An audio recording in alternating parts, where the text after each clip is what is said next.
Right now we are about to enter Vasa Museum, which hosts one amazing, very interesting salvage ship. I have to read it because it's From the 17th Swedish. century, right? From the 17th century. Swedish ship from the 17th century.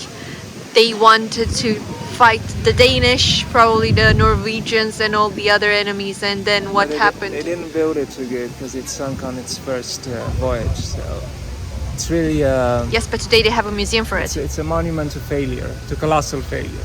Yes, but we have a museum for it. I like that. We celebrate it every day. Yeah, I like to celebrate my failures every day.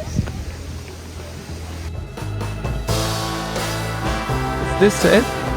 Yeah.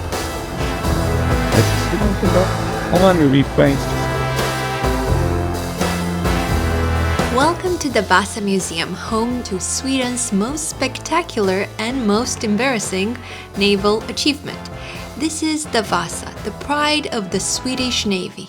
For about 20 minutes. The story of the Vasa begins in the early 1600s, when Sweden was ruled by King Gustav II Adolf. A king with big ambitions, big wars to fight, and, as it turns out, a rather big appetite for over-the-top ship designs. He wanted a warship so grand and powerful that it would make Sweden the ultimate force on the Baltic Sea. So, in 1626, work began on the Vasa, a warship fit for a king, or at least one that wouldn't sink immediately. Isn't it majestic? I can see why it sunk though. Why? All sorts of holes in it and stuff. The ship was built with not one, but two gun decks, making it one of the most heavily armed warships in the world. The problem? Well, let's just say that the Swedes weren't quite shipbuilding engineers of the century. The ship was dangerously top-heavy, with too many cannons and not enough width. But hey, what could go wrong? So, on August 10th, 1628, in front of a massive crowd in Stockholm, the mighty Vasa set sail for the first time. The ship glided out of the harbor, cannons proudly displayed, flags flying in the wind, and then a gust of wind hits the sails. The ship tilted. The Swedes on shore gasped. The ship tilted more. The Swedes gasped louder, and then it just kept going. Barely 1,300 meters from shore, the Vasa sank like a rock. Not a glorious battle, not an epic storm. Just a ship that, quite literally, couldn't even. For over 300 years, the Vasa lay on the bottom of the Stockholm's harbor, forgotten but perfectly preserved in the cold, brackish water. Then, in 1961, Swedish divers found her, and in one of the most incredible salvage operations ever, she was raised to the surface, like an ancient Swedish Atlantis, but with more cannons and fewer mermaids. Today, the Vasa Museum is one of Stockholm's top attractions, drawing over 1 million visitors a year. And who wouldn't want to see it? It's essentially a 17th century, oops, my bad, that turned into a national treasure. And what happened to the people responsible for this royal disaster? The shipbuilders? The engineers? Well, fun fact, nobody was officially blamed. In classic Swedish fashion, they held an investigation, politely discussed the issue, and concluded that essentially mistakes were made. Even the king, he just moved on. Because what's the point of punishing people when the ship's already at the bottom of the sea? So if you're ever in Stockholm, come see the Vasa.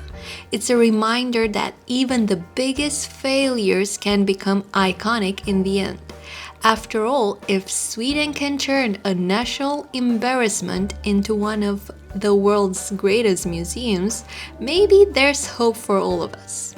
Above the water with 2 battery decks, 64 cannons, all those people, and the part of the ship below the water level, which is quite small. And if we speak about the dimensions, so you know already that ship is 53 meters high, 69 meters long, and only 11 meters wide. And if you imagine all the construction, it cannot be stable. So there was not enough space to keep enough ballast. Turns out I was right and Eddie was wrong. Oh, really? The construction of the ship was actually faulty, and it was too narrow and too heavy and too tall. So basically, it just tilted after 100 or so of sailing, and it just, the wind blew and it tilted and it sunk, and that was it. But what Julia fails to mention is that the architect who designed this was Dutch, and as we all know, the Dutch and the Danish were friends, were really tight. So what they actually did is the Dutch and the German sabotaged the stupid ship. It was because of the cannons. And it was so tall that when it sunk, you could still see it peer above the water. Imagine that. Yes, because it sunk in really shallow waters of 30-something meters right next to the shore. Right next to the palace, a monument to colossal failure. So that was it for the visit at the Vasa Museum.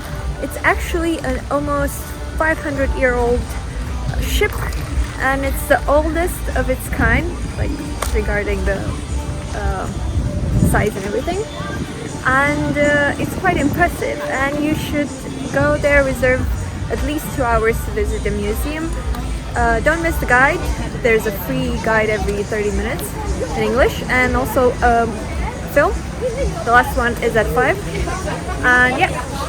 I was actually pretty impressed because I thought it was just like a ship that sunk and they just brought it back up right away.